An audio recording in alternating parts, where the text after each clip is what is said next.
বুদ্ধিমান কাকহ একাদশহ পাঠ দ্বিতীয় শ্ৰেণীৰ পাঠ লৈ আজি তোমালোকৰ মাজলৈ আহিছোঁ। সকলোকে লহৰ কৃষ্ণলৈ স্বাগতম জনাইছোঁ। আশাকৰ ভিডিঅ'টো আৰম্ভণিৰ পৰা শেষলৈকে চাবা আৰু লাইক কমেণ্ট কৰি কেনে লাগিছে জনাবা। একাদশহ পাঠঃ বুদ্ধিমান কাকহ। একাদশ পাঠ বুদ্ধিয়ক কাউৰী। পাঠটো চাবা। অসমীয়া অনুবাদৰ লগতে কৈ গৈছোঁ। একহ কাকহ অস্তি। একহ কাকহ অস্তি। এটা কাউৰী আছিল। সহ তৃষিতঃ ভৱতি। তাৰ পিয়াহ লাগিলে। কাকহ সৰ্বত্ৰ ভ্ৰমতি। কাউৰীটো সকলোতে ঘূৰিলে। সহ জলং ন পশ্যতি। সি পানী দেখা নাপালে। সহ একং ঘটং পশ্যতি। সি এটা টেকেলি দেখা পালে। কিন্তু তত্ৰ স্বল্পং জলম অস্তি। কিন্তু তাত অলপমানহে পানী আছে। জলম অধঃ অস্তি। পানী তলত আছে। কাকহ চিন্তনং কৰোতি। কাউৰীটোৱে চিন্তা কৰিলে। জলং কথং পিবামি। পানী কেনেকৈ পিম বা পানী কেনেকৈ খাম। জলং কথম উপৰি আগচ্ছতি। পানী কেনেকৈ ওপৰলৈ আহিব। কাকহ উপায়ং কৰোতি। কাউৰীটোৱে এটা উপায় উলিয়ালে। একং প্ৰস্তৰখণ্ডম আনয়তি। এটা শিলগুটি আনিলে। প্ৰস্তৰখণ্ডং ঘটস্য অন্তঃ ক্ষিপতি। আৰু সেই শিলটো কলহটোৰ তলত বা ভিতৰত ভৰাই দিলে।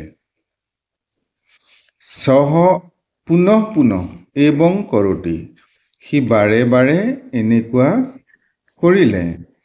জলম উপৰি আগচ্ছতি। পানী ওপৰলৈ উঠি আহিলে।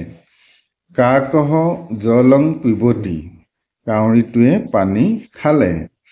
সহ প্ৰসন্নঃ ভৱতি। সি সন্তুষ্ট হ'ল। বুদ্ধিমান সৰ্বদা সফলঃ ভৱতি। বুদ্ধিমানজন সদায় সফল হয়। গতিকে তোমালোকে পাঠটো অসমীয়া অনুবাদটোৰ সৈতে ভাল ধৰণে চাবা। ইয়াৰ পৰা বিভিন্ন ধৰণৰ প্ৰশ্ন কৰিব পাৰি। প্ৰথমতে যদি আমি চাওঁ কেনেকুৱা ধৰণৰ প্ৰশ্ন হ'ব।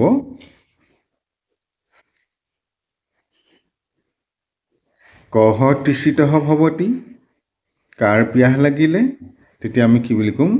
কাকহ তৃষিতঃ ভৱতি। কাকহ কুত্ৰ ভ্ৰমতি। কাউৰীটোৱে ক'ত ঘূৰিলে। কাকহ সৰ্বত্ৰ ভ্ৰমতি। সহ বা কাকহ কিং ন পশ্যতি। কাকহ জলং ন পশ্যতি। সহ একং ঘটং পশ্যতি। কাকহ কিং পশ্যতি। কাকহ একং ঘটং পশ্যতি। কিন্তু তত্ৰ স্বল্পম জলম অস্তি। জলম অধঃ অস্তি। কাকহ চিন্তনম কৰোতি। কাকহ কিম কৰোতি। কাকহ চিন্তনম কৰোতি। জলং কথং পিবামি।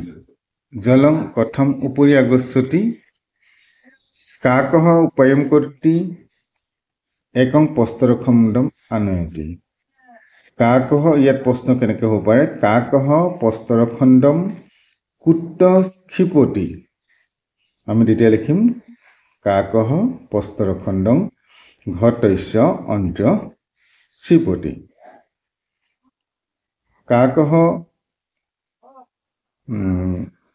জলং পিবতি। সহ প্ৰসন্ন ভৱতি। কহ প্ৰসন্ন ভৱতি। কাকহ প্ৰসন্ন ভৱতি। আকৌ শেষত এইটো প্ৰশ্নহে কহ সফলঃ ভৱতি। বুদ্ধিমান সফলঃ ভৱতি। যদি প্ৰশ্ন কৰা হয় কহ সৰ্বদা সফলঃ ভৱতি। কাকহ বুদ্ধিমান সৰ্বদা সফলঃ ভৱতি। গতিকে তোমালোকে পাঠটো ভালধৰণে পঢ়িবা আৰু অনুবাদখিনি কেনে কৈছোঁ তেনেধৰণে ক'বলৈ চেষ্টা কৰিবা। আজিলৈ পাঠ ইমানতে সামৰিছোঁ। পৰৱৰ্তী নতুন পাঠ লৈ তোমালোকৰ মাজলৈ আহিম। চেনেলটো চাই থাকিবা। নমো নমঃ।